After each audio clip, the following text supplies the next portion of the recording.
Infertility അതായത് വന്ധ്യത എന്ന് പറഞ്ഞാൽ ഒരു കപ്പിള് ഏകദേശം ഒരു വർഷം ഒരുമിച്ച് നിന്നിട്ടും റെഗുലർ ആയിട്ട് അവർ തമ്മിൽ അൺപ്രൊട്ടക്റ്റഡ് സെക്ഷൽ ഇന്റർകോഴ്സ് ഉണ്ടായിട്ടും അതായത് യാതൊരു ഗർഭനിരോധന മാർഗങ്ങളും ഇല്ലാതെ അവർ തമ്മിൽ സെക്ഷൽ ഇന്റർകോഴ്സ് ഉണ്ടായിട്ടും അവർക്ക് പ്രഗ്നന്റ് ആവാൻ പറ്റാത്തൊരവസ്ഥയാണ് നമ്മൾ ഇൻഫെർട്ടിലിറ്റി എന്ന് പറയുക.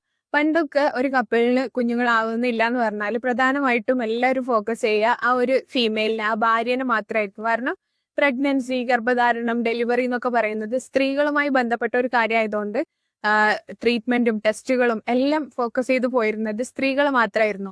എന്നാൽ ഇന്ന് സ്ഥിതി അങ്ങനെയല്ല. സ്ത്രീകളുടെ കാരണങ്ങൾ കൊണ്ട് എത്രത്തോളം ഇൻഫെർട്ടിലിറ്റി സംഭവിക്കുന്നുണ്ടോ അത്രത്തോളം തന്നെ ഏകദേശം ഒരു 35 മുതൽ 40% വരെ ഇൻഫെർട്ടിലിറ്റിയും സംഭവിക്കുന്നത് പുരുഷന്മാരുടെ കാരണങ്ങൾ കൊണ്ടാണ്.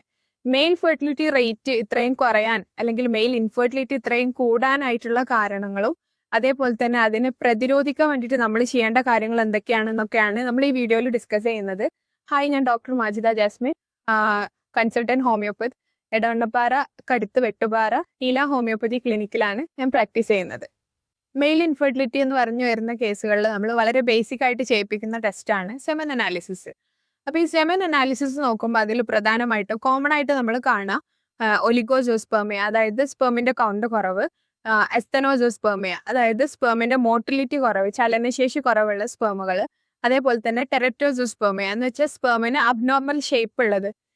ഇതാണ് കോമൺ ആയിട്ട് കാണുക. ഇതിൽ കമ്പൈൻഡ് ആയിട്ട് ഒലിഗോ അസ്തനോസോസ്പെർമിയ, എസ്തനോ ടെററ്റോസോസ്പെർമിയ ഇങ്ങനെ കമ്പൈൻഡ് ആയിട്ടും കാണും.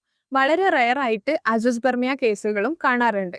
അസോസ്പെർമിയ കേസുകൾ ഇപ്പോൾ പണ്ട് വളരെ കുറവായിരുന്നെങ്കിലും ഇപ്പോൾ വളരെയധികം കൂടി വരുന്നുണ്ട്. അസോസ്പെർമിയ എന്ന് പറഞ്ഞാൽ സെമൻ അനാലിസിസ് ചെയ്യുമ്പോൾ അതിൽ സ്പെർം കൗണ്ട് 0 ആവുന്ന ഒരു അവസ്ഥയാണ് നമ്മൾ അസോസ്പെർമിയ എന്ന് പറയുന്നത്. അപ്പൊ ഇത്തരം പ്രശ്നങ്ങളൊക്കെ ഉള്ള ആളുകൾ നമ്മളെ ക്ലിനിക്കിലേക്ക് വരുമ്പോൾ നമ്മൾ അവരുടെ ഹിസ്റ്ററി ഒന്ന് ചോദിച്ച് മനസ്സിലാക്കാറുണ്ട്. ചെറുപ്പത്തിൽ അവർക്ക് ഉണ്ടായിട്ടുള്ള ചില സാഹചര്യങ്ങൾ ഭാവിയിൽ അവർക്ക് ഇത്തരം പ്രശ്നങ്ങളിലേക്ക് നയിക്കാറുണ്ട്. അവ ഏതൊക്കെയാണെന്ന് നോക്കാം. ഫസ്റ്റ്, ചെറുപ്പത്തിൽ അവർക്ക് ഉണ്ടായിട്ടുള്ള ഇൻഫെക്ഷൻസ്. അതിൽ ഏറ്റവും കോമൺ ആയിട്ടും ഏറ്റവും പ്രധാനപ്പെട്ടതും വരുന്നത് മംസ് ആണ്. മംസ് പോലുള്ള ഇൻഫെക്ഷൻസ് നമ്മൾ അൺട്രീറ്റഡ് ആയിട്ട് വിട്ടാൽ, അതായത് ചെറുപ്പത്തിൽ അത് അത്ര കാര്യമാക്കാതെ മെഡിസിൻസ് ഒന്നും എടുക്കാതെ വിട്ട് കഴിഞ്ഞാൽ അതിന്റെ ഒരു തുടർച്ച എന്നോണം അതിൽ ഓർക്കൈറ്റിസ് ഉണ്ടാവാൻ, ടെസ്റ്റിസിന് ഇൻഫെക്ഷൻ ഉണ്ടാവാനുള്ള സാധ്യതയുണ്ട്. അപ്പൊ അത്തരം കേസുകളിൽ ഭാവിയിൽ കുട്ടികളാവാനുള്ള ബുദ്ധിമുട്ട് പലപ്പോഴും കാണാറുണ്ട്. അതേപോലെ തന്നെ ചെറുപ്പത്തിൽ ഉണ്ടായിട്ടുള്ള TB പോലെയുള്ള ഇൻഫെക്ഷൻസ്, ഇടയ്ക്കിടയ്ക്ക് മൂത്രപ്പൈപ്പ് ഉണ്ടാവുന്നത്, ഇത്തരം കാര്യങ്ങളൊക്കെ നമ്മൾ അൺട്രീറ്റഡ് ആയിട്ട് വിട്ട് കഴിഞ്ഞാൽ ഭാവിയിൽ ഇത്തരം ബുദ്ധിമുട്ടുകൾ ഉണ്ടാവാറുണ്ട്. അതേപോലെ തന്നെ ക്രിപ്റ്റോർക്കിഡിസം എന്ന് പറയുന്ന ഒരു കണ്ടീഷൻ ഉണ്ട്. ഈ ടെസ്റ്റിസ് വൃഷണത്തിലേക്ക് ഇറങ്ങി വരാത്ത ഒരവസ്ഥയാണ് ക്രിപ്റ്റോർക്കിഡിസം. അപ്പൊ അങ്ങനെയുള്ള കേസുകളിൽ സർജറി പലപ്പോഴും ആവശ്യമാണ്. അത്തരം കേസുകളിലും അത് നോക്കാതെ ശ്രദ്ധിക്കാതെ വിട്ട് കഴിഞ്ഞാൽ അതും ഭാവിയിൽ കുഞ്ഞുങ്ങളാവാനുള്ള ബുദ്ധിമുട്ട് അത്തരം ആളുകളിൽ കാണാറുണ്ട്. മറ്റൊരു പ്രധാനപ്പെട്ട അവസ്ഥ വരുന്നത് ആൺകുട്ടികളാണല്ലോ, അവർ ഫിസിക്കലി വളരെ ആക്റ്റീവ് ആയിരിക്കും, പ്രത്യേകിച്ച് ചെറുപ്പത്തിലൊക്കെ. അപ്പൊ അവർ ഈ ക്രിക്കറ്റ്, ഫുട്ബോൾ പോലെയുള്ള കളികളിൽ ഏർപ്പെടുന്ന സമയത്ത് ആ ബോൾ ടെസ്റ്റിസിന്റെ ഭാഗത്തേക്ക് ഹിറ്റ് ചെയ്തിട്ട് അല്ലെങ്കിൽ മർമ്മത്തിലേക്ക് ഹിറ്റ് ചെയ്തിട്ട് അവിടെ വീക്കം, വേദന, അങ്ങനെയുള്ള കാര്യങ്ങളൊക്കെ ഉണ്ടാവും. അപ്പൊ അവർ ഒരു പക്ഷേ വീട്ടിൽ പറയാൻ മടിക്കും, അല്ലെങ്കിൽ നമ്മൾ അത് അൺഡയഗ്നോസ്ഡ് ആയിട്ട് പോകുന്ന സിറ്റുവേഷനിൽ അത്തരം ആളുകളിലും അത് ഭാവിയിൽ കുഞ്ഞുങ്ങൾ ഉണ്ടാവാനുള്ള ബുദ്ധിമുട്ട് കാണാറുണ്ട്. അപ്പൊ കുഞ്ഞുങ്ങൾ നിങ്ങളെ വീട്ടിൽ ആൺകുട്ടികൾ ഉണ്ടെങ്കിൽ അവർ ഇത്തരം പ്രശ്നങ്ങളിലൂടെ ഒക്കെ കടന്നു പോകുന്നുണ്ടെങ്കിൽ അതിന് ട്രീറ്റ്മെന്റ് ഒരിക്കലും വൈകിപ്പിക്കരുത്. അത് ആ സമയത്ത് അതിൽ പ്രത്യേകിച്ച് പ്രശ്നങ്ങളൊന്നും ഇല്ലെങ്കിലും ഭാവിയിൽ അവർക്ക് കുഞ്ഞുങ്ങൾ ഉണ്ടാവാൻ വേണ്ടി ട്രൈ ചെയ്യുമ്പോൾ അതിൽ ബുദ്ധിമുട്ട് അനുഭവിക്കാറുണ്ട്. ഇനി അവർ വളർന്നു വരുന്ന ഒരു സിറ്റുവേഷൻ നോക്കുകയാണെങ്കിൽ അവരുടെ സ്റ്റഡീസ് ഒക്കെ കംപ്ലീറ്റ് ചെയ്ത് അവരൊരു കരിയറിലേക്ക് എൻ്റർ ചെയ്യുമ്പോൾ അവരൊരു ഫിനാൻഷ്യൽ ഫ്രീഡത്തിലേക്ക് വരുന്ന ഒരു സിറ്റുവേഷനിലായിരിക്കും അവർക്ക് റെസ്പോൺസിബിലിറ്റീസ് കൂടുന്നതും ഈ മാരേജ് പ്രപ്പോസൽസ് വരുന്നതും അല്ല. അപ്പോൾ ഒരു സ്ട്രെസ്, ഭയങ്കരമായിട്ടുള്ള ഒരു സ്ട്രെസ് ആയിരിക്കും അത്. ആ ഒരു സ്ട്രെസ് ഇൻഫെർട്ടിലിറ്റിക്ക് നയിക്കുന്നു എന്നല്ല ഞാൻ പറഞ്ഞത്, പക്ഷേ സ്ട്രെസ് ഇൻഫെർട്ടിലിറ്റിക്ക് ഒരു കാരണമാണ്. സ്ട്രെസ് ഉണ്ടാകുന്ന സമയത്ത് ഉറക്കം പ്രോപ്പർ ആയിരിക്കില്ല. ആ സ്ട്രെസ്സിനെ മാറ്റാൻ വേണ്ടിയിട്ട് അതിനെക്കാട്ടിലൊരു ഡോപ്പമിൻ കിക്ക് കിട്ടുന്ന കാര്യങ്ങളിലേക്ക് പലപ്പോഴും പുരുഷന്മാർ പോകും. അതിൽ പെട്ടതാണ് സ്മോക്കിംഗ്, ആൽക്കഹോൾ, വെയ്പ്പിംഗ് പോലെയുള്ള ശീലങ്ങൾ, ലഹരി പദാർത്ഥങ്ങളുടെ ഉപയോഗം, ഇതെല്ലാം. അപ്പം അത്തരം കണ്ടീഷൻസിലൊക്കെ ഹോർമോണുകൾ അത് ഡിസ്ട്രപ്റ്റ് ചെയ്യും. അതേപോലെ അത് കുഞ്ഞുങ്ങളാവുന്നതിന് ബുദ്ധിമുട്ട്, അതായത് സ്പേമിന്റെ ക്വാളിറ്റിയിൽ പല മാറ്റങ്ങളും അത് വരുത്തും. പുരുഷന്മാരിൽ അവരുടെ ലൈഫ് സ്റ്റൈൽ എങ്ങനെയാണ് ഫെർട്ടിലിറ്റിയെ ബാധിക്കുന്നത് നോക്കാം. നമുക്കറിയാം, നമ്മുടെ നാട്ടിലൊക്കെ മിഡ് നൈറ്റിൽ ഓപ്പൺ ആയി കിടക്കുന്ന അൺലിമിറ്റഡ് മന്തി, അൺലിമിറ്റഡ് റൈസ് ഒക്കെ കിട്ടുന്ന ഒരുപാട് ഷോപ്പുകളുണ്ട്.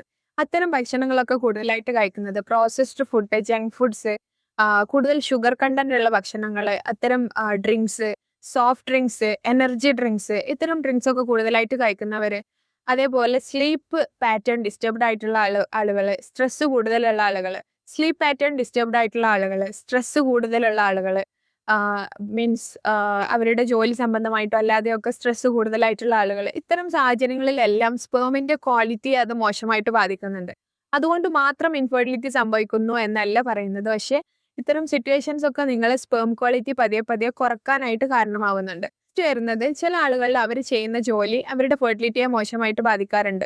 നമ്മുടെ ക്ലിനിക്കിൽ തന്നെ മെയിൽ ഇൻഫെർട്ടിലിറ്റി ആയി വരുന്ന അധികം ആളുകളും ചെയ്യുന്ന ജോലി എന്ന് പറഞ്ഞാൽ ഡ്രൈവർമാര്, സെയിൽസില്, അക്കൗണ്ട്സില്, IT പ്രൊഫഷണൽസ് ഇങ്ങനെയുള്ള ആളുകളൊക്കെയാണ്.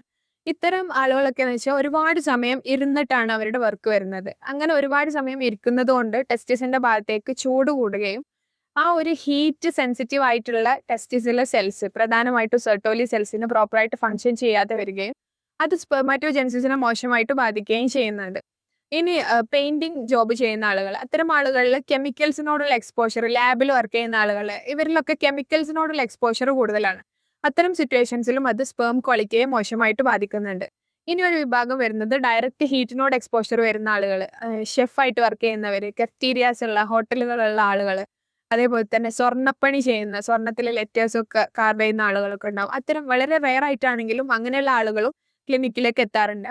നെക്സ്റ്റ് ജനിതകപരമായിട്ടുള്ള കാരണങ്ങളാണ്. വളരെ റെയർ ആയിട്ടാണ് അത്തരം സിറ്റുവേഷൻസിലേക്ക് നമ്മൾ പോവാറുള്ളത്. അതായത് മറ്റു കാരണങ്ങളൊന്നും കണ്ടുപിടിക്കപ്പെടാത്തൊരു സിറ്റുവേഷനിൽ ഒരുപാട് കാലമായിട്ട് ട്രീറ്റ്മെന്റ് എടുക്കുന്നുണ്ട്, പക്ഷെ പ്രത്യേകിച്ച് കാരണങ്ങളൊന്നും ഐഡന്റിഫൈ ചെയ്യാൻ പറ്റുന്നില്ല. അങ്ങനത്തെ ഒക്കെ സിറ്റുവേഷൻസിലാണ് ജനിതകപരമായിട്ടുള്ള, വളരെ റെയർ ആയിട്ടാണ് അത്തരം ടെസ്റ്റുകളിലേക്കൊക്കെ പോവാറുള്ളത്.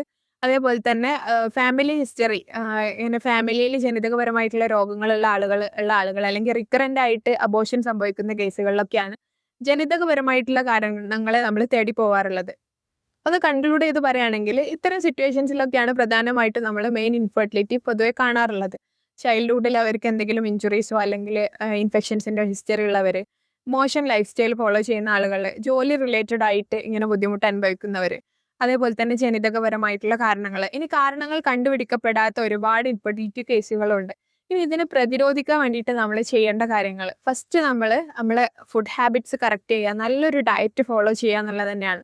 സ്പേം പ്രൊഡക്ഷൻ ഏറ്റവും ഹെൽപ്പ് ചെയ്യുന്ന ഒരു ഡയറ്റ് പ്ലാൻ നിങ്ങൾ ഫോളോ ചെയ്യുക. അതിലേറ്റവും പ്രധാനപ്പെട്ടത് സിങ്ക്, സെലീനിയം പോലെയുള്ള മിനറൽസ് കൂടുതൽ അടങ്ങിയിട്ടുള്ള ഭക്ഷണങ്ങൾ. അതിൽ കടൽ മത്സ്യങ്ങളും അതേപോലെ നമ്മളെ നട്ട്സും seeds, pumpkin seeds, sunflower seeds, walnut പോലെയുള്ളതൊക്കെയാണ്, ബ്രസീൽ നട്ട് പോലെയുള്ളതൊക്കെയാണ് അതിൽ പ്രധാനമായിട്ടും വരുന്നത്. ഇനി ഇലക്കറികളും പച്ചക്കറികളും കൂടുതലായിട്ട് കഴിക്കുക.